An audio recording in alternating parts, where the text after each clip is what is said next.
Para dar inicio al análisis de circuitos, primero vamos a repasar rápidamente lo que son las leyes que describen el comportamiento de los circuitos. Son tres leyes. Recuerden que una ley es una ecuación que describe un fenómeno físico. Alguien observa cómo se comporta algún fenómeno en la naturaleza y nosotros los humanos intentamos describirlo a través de ecuaciones. Si una ecuación lo describe, podemos predecir, ver el futuro de un fenómeno o ver su pasado. En circuitos existen tres leyes que describen el comportamiento de las cargas eléctricas a través de elementos que conducen electricidad. El primero de ellos se conoce como la ley de Ohm. George Simon Ohm fue un físico y matemático alemán. Él hizo experimentos eléctricos y se dio cuenta de algo.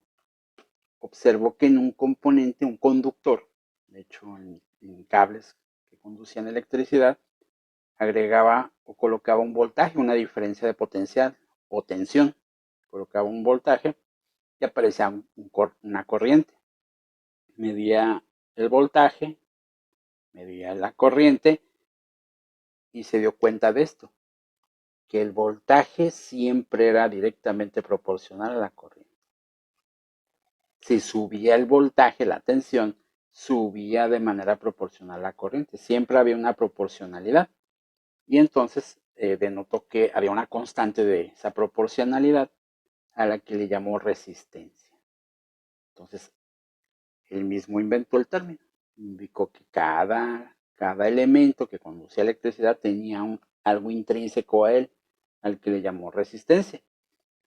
Y que había esa proporcionalidad entre el voltaje y la corriente, esto es, la relación voltaje-corriente, y era esa constante de proporcionalidad la que llamó resistencia. Entonces, su legado fue dejarnos ver esto, que el voltaje es igual a la resistencia por la corriente. Y la conocemos como la ley de Ohm. Las otras dos leyes que describen el comportamiento eléctrico en un circuito fueron observadas por otro físico, también alemán, que se llamaba Gustav Robert Kirchhoff. Él observó que cuando armaba un circuito eléctrico, vamos a armar uno aquí muy simple, una fuente de tensión, elementos conectados, voy a poner resistencias, elementos conectados en ese circuito, quizás es un circuito muy simple. Él observó esto, que el voltaje de esa fuente se distribuía entre los elementos de lo que era una trayectoria cerrada, de una malla. Entonces, ese voltaje se distribuía entre este elemento, aparecía un voltaje, y entre el otro elemento aparecía otro voltaje. Y la suma de esos dos voltajes correspondía al voltaje de la fuente. A ese fenómeno lo conocemos como ley de tensión de Kirchhoff o ley de voltajes de Kirchhoff, es lo mismo, ley de voltajes de Kirchhoff. Y es muy sencilla. La suma algebraica de voltajes en una malla es igual a cero. Entonces lo conocemos como ley de tensión de Kirchhoff o ley de voltajes de Kirchhoff, es lo mismo. Y esa ley lo que describe es un fenómeno físico. Cuando colocamos elementos en una trayectoria cerrada, en una malla, conectados a una fuente de alimentación, una fuente de voltaje, resulta que en esos elementos aparecen voltajes. Y sumando esos voltajes resulta que es igual a la fuente. Las fuentes de voltaje tienen polaridades. Tienen, por ejemplo, aquí como lo dibujé, aparecen signos. Aquí coloqué el positivo y aquí el negativo. Cuando se midieron con un aparato de medición de tensión las polaridades y los voltajes en los elementos, apareció esto, más menos, más menos. Si, por ejemplo, estos dos elementos eran igualitos de la misma magnitud de resistencia, el voltaje que aquí estaba, por ejemplo, vamos a poner un ejemplo, que hubieran sido 10 volts, resulta que aquí aparecieron 5 volts y acá también 5 volts. Si eran de valores diferentes, los voltajes eran diferentes, pero la suma de esos voltajes era igual al de la fuente. Siempre ocurrió lo mismo, es lo que se dio cuenta Kirchhoff. Y la ley dice que la suma algebraica de voltajes en esa malla era igual a cero. ¿Por qué decimos que es igual a cero? Bueno, de alguna manera podemos decir que este es el voltaje 1 y este es el voltaje 2. Entonces, nos podemos denotar que el voltaje total o de la fuente era igual al voltaje 1 más el voltaje 2. O lo podemos expresar así.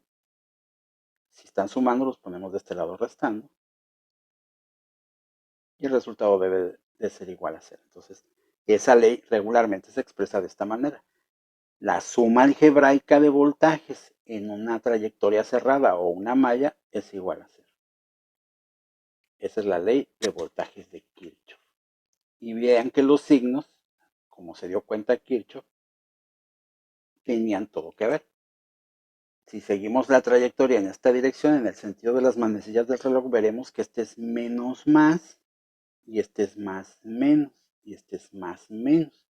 Estos están en la misma dirección, los signos, más menos, estos estaban sumando. Y este que va menos más estaba restando, o al revés, lo podemos considerar de la otra manera. Lo importante es que la suma algebraica daba cero. Esa es la segunda ley que describe el comportamiento eléctrico del circuito. La tercera ley que describe el comportamiento eléctrico de circuitos también la observó el mismo Gustav Kirchhoff.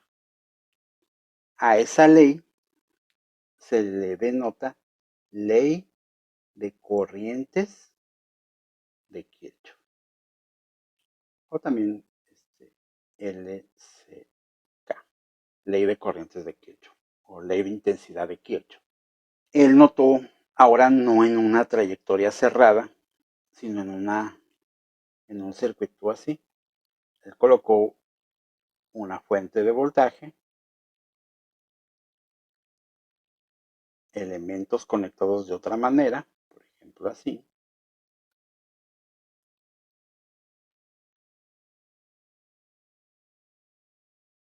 Aparecen estos que conocemos como nodos, uniones entre componentes. Él notó esto, que de la fuente de alimentación, a través de un aparato de medición, observó que fluía una corriente. A esa corriente le vamos a llamar corriente de la fuente. Y observó esto, que llegando a un nodo, esa corriente se dividía en dos corrientes diferentes, o más, si había más componentes, más elementos, se dividía entre esos componentes. A este le llamaremos I1 y a esta I2. Esas intensidades de corriente, esas corrientes resultaba que si las resistencias, los elementos eran idénticos, era la misma corriente en ambos. Y notó esto, que la suma de esas dos corrientes era igual a la total. Entonces, la ley de corrientes de Kirchhoff lo que dice es que en un nodo la suma algebraica de corrientes es igual a cero.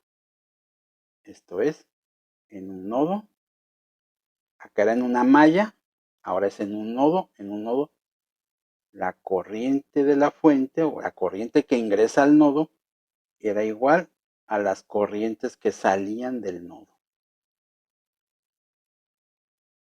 Y a veces la usamos diciendo que la suma algebraica de corrientes en un nodo es igual a cero. La suma algebraica de corrientes en un nodo es igual a cero. Por ejemplo, en este nodo está entrando una corriente. A ese le podemos decir, si está entrando, que tiene un signo positivo, si asumimos eso. Y si están saliendo, que es de signo negativo. Entonces, ¿qué corrientes ingresan y salen en este nodo? Podría, supongamos, ser 1 amper y este ser medio amper y medio amper. Entonces 1 menos un medio da como resultado 0. La suma algebraica de corrientes en un nodo es igual a 0. Aquí hay otro nodo. Aquí sería al revés. Aquí entran dos corrientes y sale una. Estas serían positivas ahora porque están entrando. Entonces sería medio amper y sale menos un amper. La suma algebraica de corrientes en un nodo es igual a 0 también. En resumen, hay tres leyes con las que se describe el comportamiento eléctrico en un circuito. El primero es la ley de Ohm, que es esta ecuación muy sencilla. V es igual a R por E. Victoria es la reina de Inglaterra y ya nunca se me volvió a olvidar. Y las leyes de voltajes y de corrientes de Kirchhoff, que dicen que en una malla, en una trayectoria cerrada, la suma de voltajes en esa trayectoria debe ser igual a 0. La suma algebraica debe ser igual a 0. Y la ley de corrientes de Kirchhoff dice que en todo nodo la suma algebraica de corrientes debe de ser igual a 0. Bueno, hasta aquí este video.